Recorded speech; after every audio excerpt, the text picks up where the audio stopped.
Hello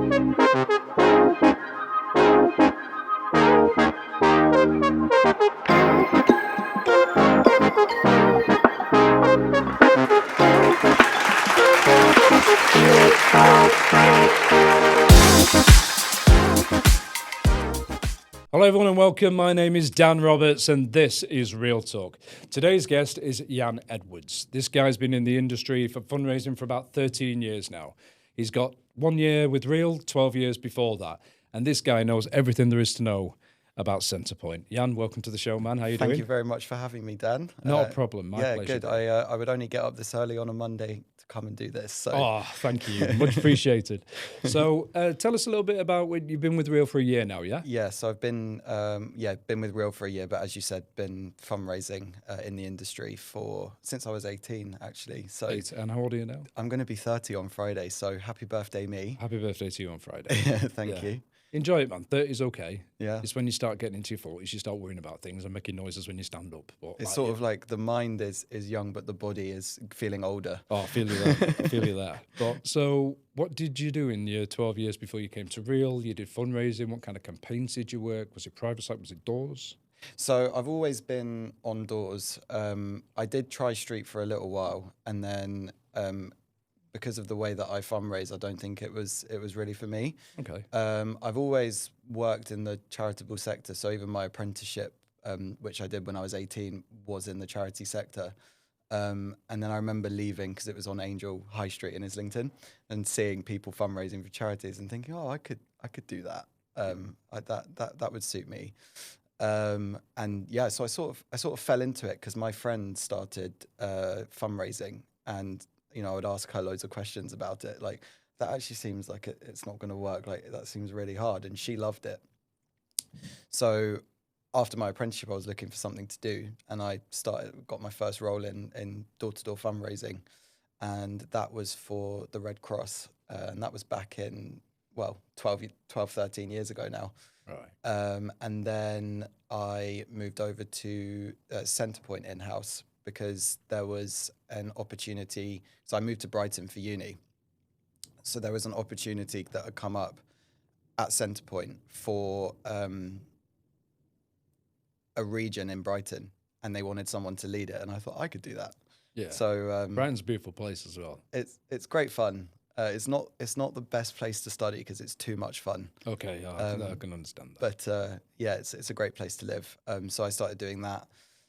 Launched that region, helped to launch that region. And yeah, just sort of went from there. And for the last, 8 or 9 years now, I lose track, been working for Centerpoint. So yeah, brilliant charity. Yeah, I mean, like the thing is with Centerpoint, it's something I'm quite passionate about myself. I've represented it myself as well.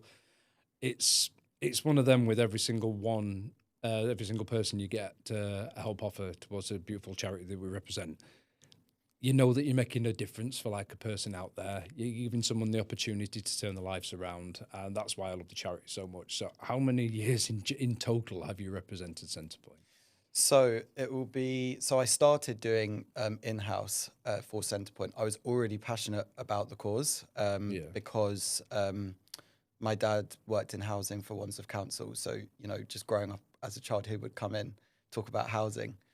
So I always knew about the issue of housing and the lack of it and how it affects especially sort of young people. I also had I was a bit of a troubled young person as well. So I sort of had this knowledge, but also this empathy for what Centerpoint does. So I always had this passion for Centerpoint. And then when I started doing the in-house sort of like 9 or 10 years ago, it just grew really quickly. It was almost like I'm already passionate, and then the job helped me get even more passionate because I felt like I was doing something. And then I decided that I wanted to build my career in Centerpoint for the charity directly. So I got a job in the office working in the community and events department. But I really missed the buzz of fundraising. Yeah. And I felt like, yes, it was amazing and I was making an impact. But I felt like for me personally, I could make more of an impact by going back out onto the field. So the opportunity came up with Real and on the Centerpoint campaign, and there I was. I believe you are just shy of 1,000 mandates for Centerpoint with Real Fundraising. Is that correct? Yeah, so it will be 1,000 for real and 4,000 in total. So Because I got 3,000 when I was working in house. So this will be 1,000 for real, but 4,000 in total. That's very, very impressive. Yeah. So I bet times like that you just feel about the impact. I mean, it's a massive impact you're having on people's lives. Yeah. And you're still passionate about it today. 12 years. How many years in total? 12 years, you said? For Centerpoint, it's 9 years, roughly. Years. I keep saying 8, or sometimes it's 9, then sometimes it's 10. So it's either 8, 9, or 10. Right. But yeah, still really, really passionate about the cause. And I think when you stop being a young person and you look back at your years as a young person, it's almost like when you're not there anymore, but you can look back on it and you think, oh, actually, like, young people really need support, because I was quite troubled, as I say. And now that I'm a bit older, I can look back and think what Centerpoint does is actually phenomenal for young people, giving them that opportunity to really, just live their life. It's essentially what it is. No, I mean, I agree with you, man. I mean, when I was a kid, I grew up in the 80s and 90s, so like we didn't really have games consoles. You don't look it, Dan. Thank you, man. Everyone says fundraising keeps you young. No, the face is all right. The body's buggered, mate. Yes. Yeah, I'll be honest. But the truth is, when I have represented Centerpoint before, you think about what you did when you was a kid and what your childhood was like. And mine was going out and playing cricket with a cricket bat I made myself, and playing football with my mates, and being chased by the farmer because the ball went in his field and he's shouting. Where did you grow up? I grew up in Yorkshire. Oh, so I'm a Yorkshireman, but I live in Lancashire now, so I'm a bit of an hybrid. You've moved to the wrong side of the north. Well, I like being on the sea. I like being near the sea. That's the thing. There's nothing as fresh as when you take a breath of fresh air when you're on the coast. Do you know what I mean? For sure. And that's what I always try and think about when I'm doing the job myself. It's like kids need to be out and enjoying themselves and being happy and get support and get love and get guidance. And there's a lot of kids out there that don't get that. And I think that's where Centerpoint comes in, giving people the chance they should have got in the first place. Yeah, for sure. I mean, for me, I think, like I've said, I was very troubled when I was younger. I was in a lot of trouble. I wasn't doing well at school. I sort of, started misbehaving, started hanging out with the wrong people, and sort of lost my way a little bit. Now, if it wasn't for my parents, who, yes, I think at times maybe they nearly gave up on me, but they never did. They always were there. If I didn't have them, I would have needed Centerpoint, and that's where it comes from. Right. Okay. Because I know for a fact that if I didn't have my parents, because of the way that I was and the direction I was going in, I would have needed something like Centerpoint. So there are kids out there who don't have that. They've come from the care system. They don't have parents who can just about keep them above the water, or even in some kids' case, most kids' case, in fact, it's no fault of their own that they've wound up in that situation. So for me, I feel very lucky because a lot of what I did when I was younger was my doing, and yet I never fell down into that situation. So I feel like I need to give back, and that's where the passion for Centerpoint comes from. Because all you need to do is read a couple of the case studies, and it's just, it's phenomenal what the charity does, and it really does change people's lives, which is amazing. Yeah. Good. I mean, the thing is, you have given back. I mean, you're on 4,000 donors so far, going to sponsoring rooms of Centerpoint, which is huge. What is your PB in a day again? It's something ridiculous in it. I remember this. I got 18. 18 on doors. Yeah. Wow. That was a couple of weeks ago. And private clearly because I knew I was coming here. So you wanted to show off. That's fair. So I wanted to show. Yeah.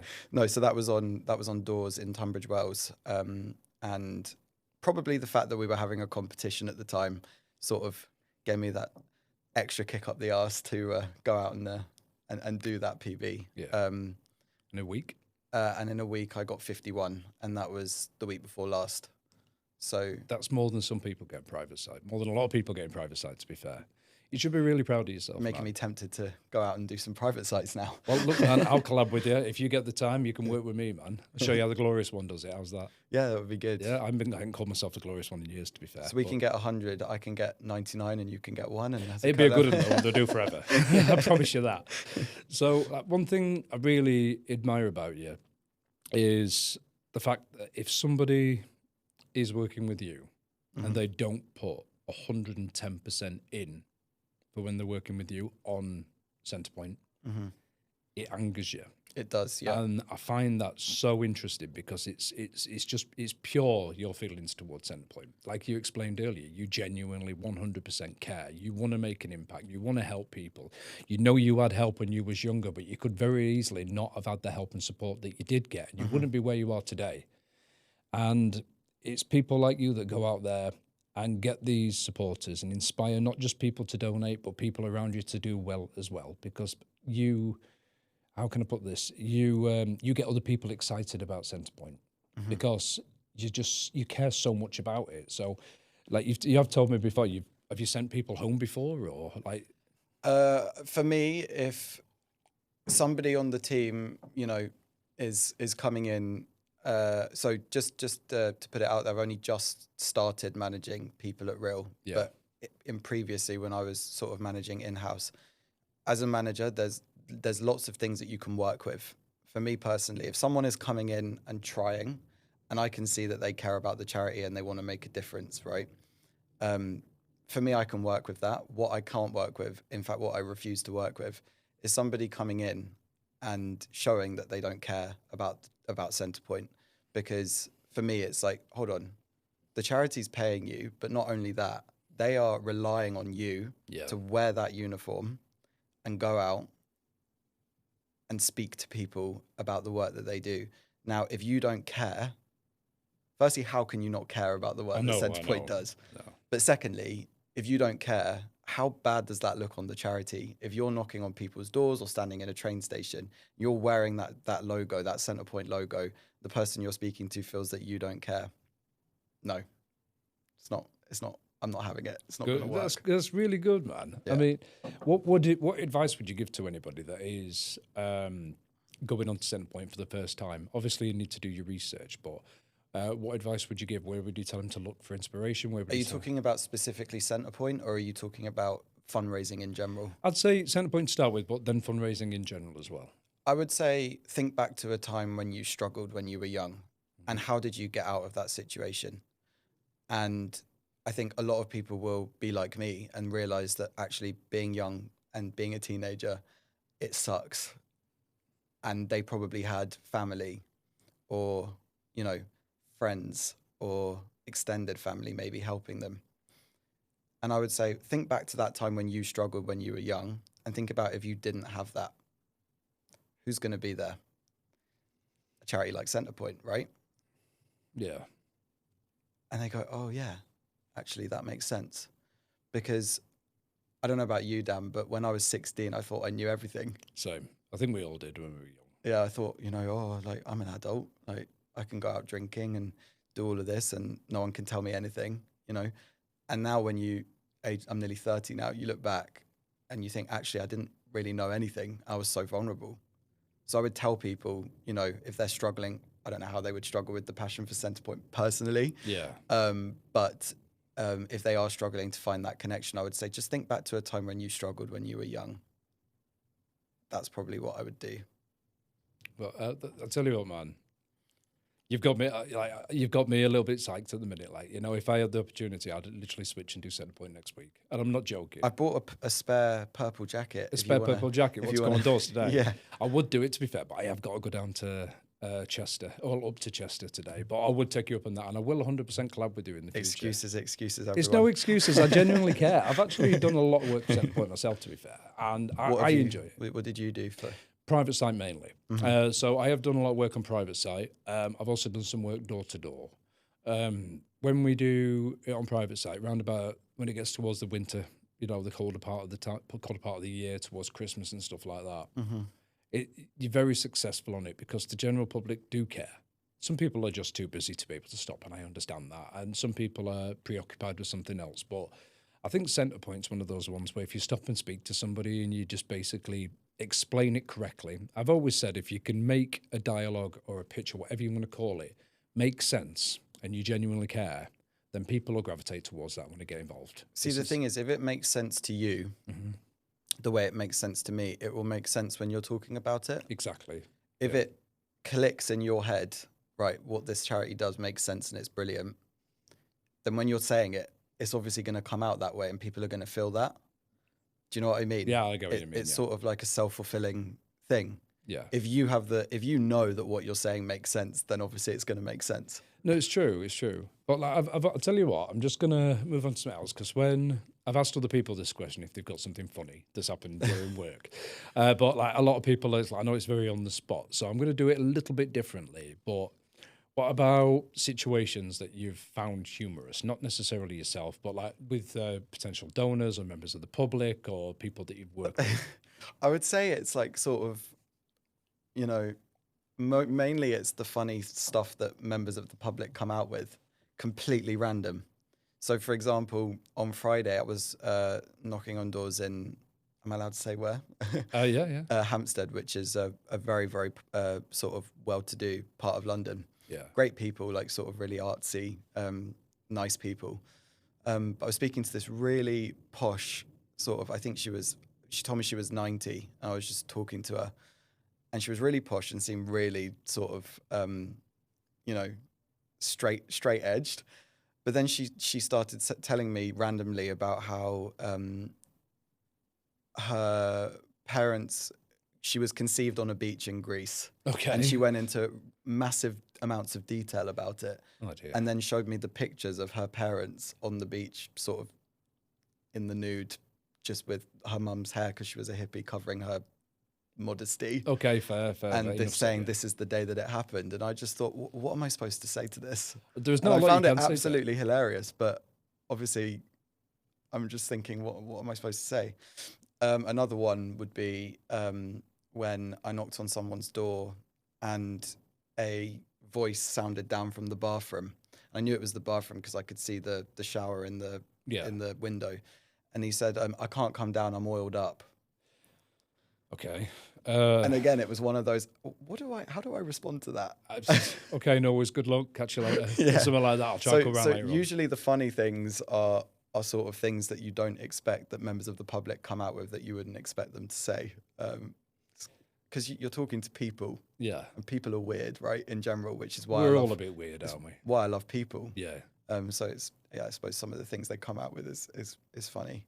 Do you have any advice for fundraisers out there to be able to become as passionate and as successful as you are in the industry? I would say just come in. There's two things.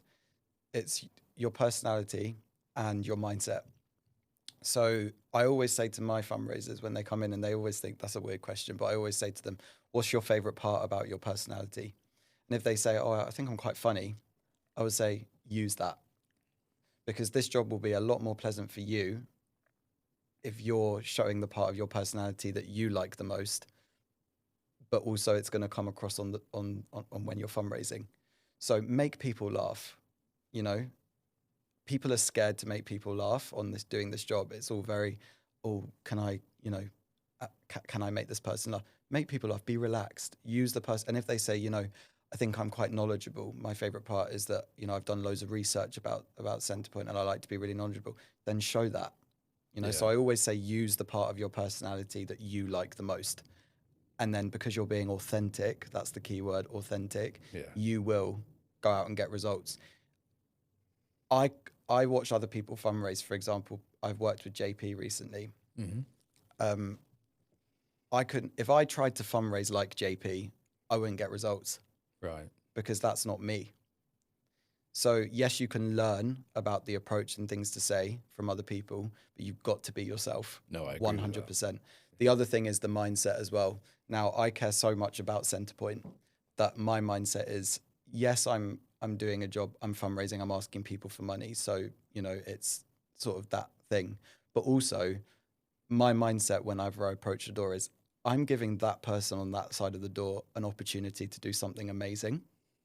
So whereas it's also in the back of my mind, okay, yeah, I'm fundraising, it's also the confidence to think, this is me giving someone an opportunity to do something amazing today. If you have that mindset, it's a very confident mindset, then it will come across. If you feel confident and have that mindset, people will see that. I really enjoyed this. Yeah. Would you like to come in again another time? I would love to. Fantastic. Well, you can have one of these. Yeah. Thank you very much. Yeah. No worries. Thank you very much Take for having care. me. So thank you very much for watching, everybody. My name is Dan Roberts. This has been Real Talk. Thank you very much, and catch you next time.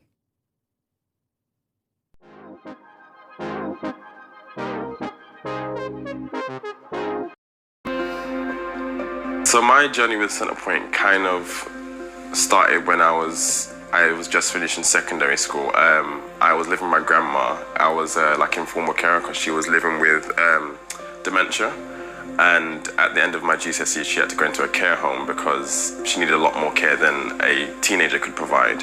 Shortly after that, I began sofa surfing, just bouncing around between friends and family's houses. It was just a really rough time.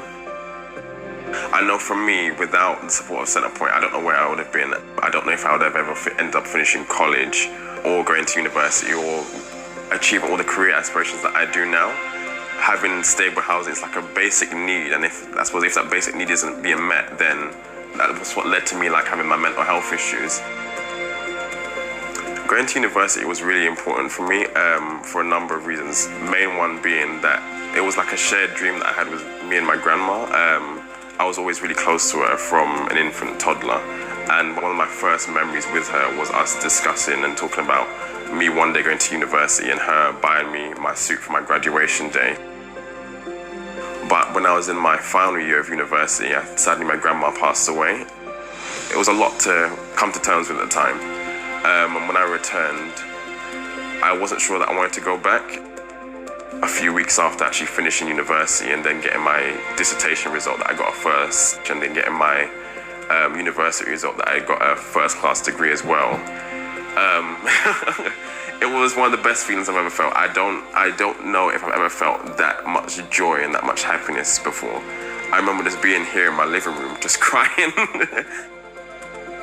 The network of a found family, I suppose for me, has been probably one of the most important things that I've found over the last couple of years, separate from like finding stable housing. It's allowed me to really understand myself, one as a black person, two as a man, as a queer man as well. So as a black queer man, it's really allowed me to become me, I suppose, become my authentic and proud and happy self. The unknown is exciting in a way that it has never been before.